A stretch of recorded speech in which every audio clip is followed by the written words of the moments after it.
Assalamualaikum warahmatullahi wabarakatuh. Alhamdulillah kita telah selesai mengadakan program ziarah mahabbah yang mana pada kali ini telah diadakan di Kampung Baru Sentosa, Kota Putera Besut, Terengganu. Dan Alhamdulillah kita telah berjaya menyantuni dan membantu seramai 10 keluarga di Kampung Baru Sentosa, Kota Putera Besut, Terengganu ini. Ambanya Zulkifli bin Mamak, pengerusi GPKK Kampung Baru Sentosa.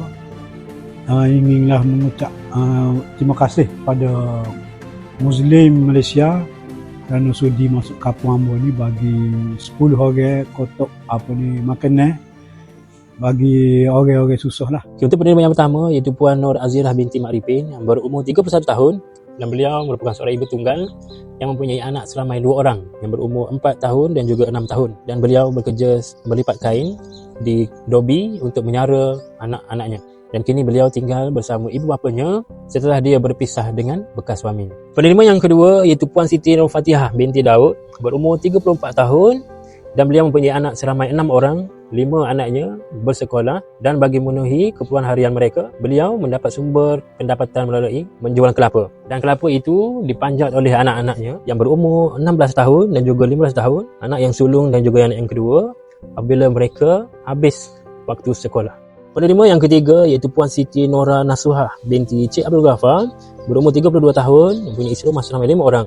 Anaknya seramai 4 orang dan 3 daripadanya bersekolah, dan kini beliau hanya bekerja sebagai tukang sapu di masjid untuk menampung keperluan harian dan juga menampung perbelanjaan anak-anaknya ke sekolah. Penerima yang keempat iaitu Puan Nurul Janah binti Cik Yah, berumur 37 tahun, seorang ibu tunggal dan kini tinggal bersama 3 anaknya yang masih bersekolah, yang mana beliau juga mengidap penyakit saraf tangan menyebabkan beliau tidak dapat bekerja, dan kini beliau hanya mengharapkan bantuan daripada adik-beradiknya dan juga daripada ibunya. Penerima yang kelima iaitu Puan Nurul Fatihah binti Mahusin, berumur 43 tahun dan mempunyai isteri rumah seramai 5 orang, dan beliau merupakan seorang ibu tunggal dan keempat-empat anaknya semuanya masih bersekolah, dan beliau mencari punca pendapatan dengan menjahit kerana suaminya telah meninggal disebabkan terkena serangan strok pada setahun yang lepas. Penerima yang keenam iaitu Puan Rosnani binti Manaf, berumur 46 tahun, mempunyai isteri rumah seramai 4 orang, dan beliau adalah seorang ibu tunggal di mana suaminya telah meninggal disebabkan beliau mengidap sakit kanser paru-paru pada setahun yang lepas,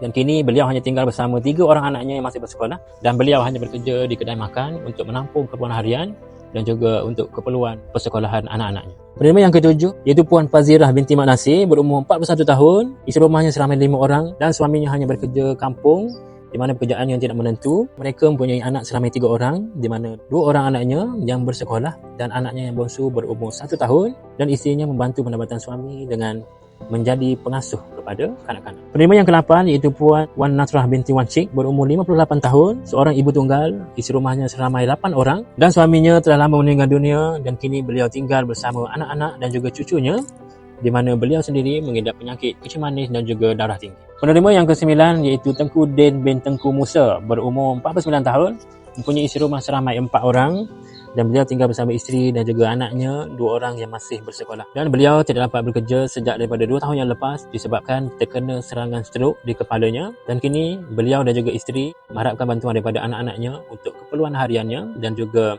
untuk membantu adik-adiknya bersekolah. Penerima yang terakhir iaitu penerima yang ke-10 iaitu Puan Tengku Nur Fazira binti Tengku Muhammad Farizan, berumur 32 tahun, mempunyai isteri rumah seramai 8 orang. Beliau tinggal bersama suaminya dan juga anaknya 2 orang, ibunya serta adiknya 3 orang. Dan suaminya hanya bekerja kampung yang mana pendapatannya juga yang tidak menentu untuk menampung keperluan harian mereka dalam membesarkan anak-anaknya yang masih kecil. Saya mewakili Muslim Malaysia ingin mengucapkan jutaan terima kasih kepada penyumbang dan penderma di luar sana kerana mempercayai kami dalam membantu golongan-golongan yang memerlukan di luar sana. Jadi teruskanlah menyumbang kerana sumbangan anda mampu meringankan beban asnaf-asnaf yang memerlukan di luar sana. Janji Allah kepada hamba-Nya dalam surah Ar-Rahman ayat ke-60. Hal jazaa'ul ihsani illal ihsan. Tidak ada balasan kebaikan melainkan kebaikan juga.